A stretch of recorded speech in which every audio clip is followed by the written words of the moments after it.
The unpaid wages carried on with PFA now being contacted for the players.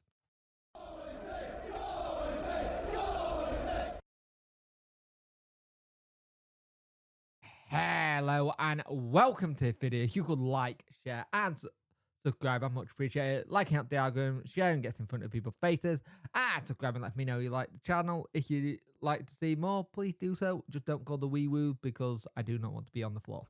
So the club was unable to fulfill its obligation to pay the full wages, as we know, for May.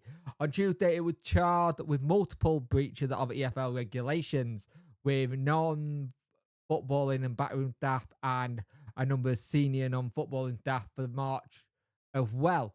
DC have been charged as well with this whole situation as well. So we're still waiting for it. There was emergency fund to help people. So while some of the non-footballing staff are now understood to have done so after being encouraged to provide correspondence from the club, some staff the Star have spoken to in recent days described they were reluctant to take money from the club at the time. Apparently when it's apparently in a financial struggle.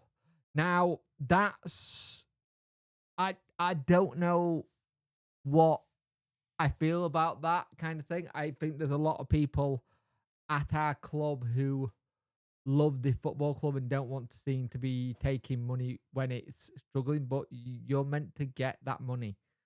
I do understand that and I get that. As with Monday evening communication staff, May of a whole received just £700 for set of wages.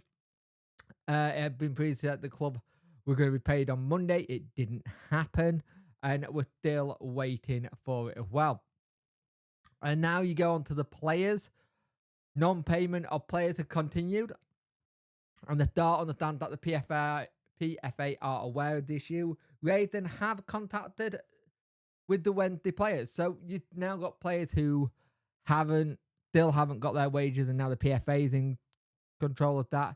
And it does make you wonder how many of them are going to actually now, sit down with their agents and go, I wanted you to find a way to get me out of my contract because I've not been paid.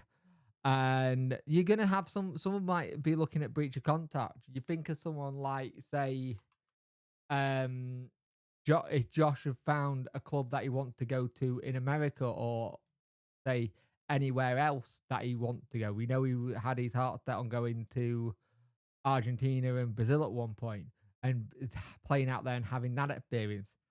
What if his agent suddenly goes up to people and goes, look, he's still not been paid. Do you want him? We're going to try and get him out of his contract kind of thing. I'm not saying this is going to happen, by the way. It's just that kind of thing where you look at it and you go, it's an example. The players who could quite easily get their agent to start looking at, am I able to leave a breach of contract? And at the end of the day, we're stuck in this really weird, stupid position where we're looking at a club that is still, since Thursday, Friday last week, has still not paid its employees.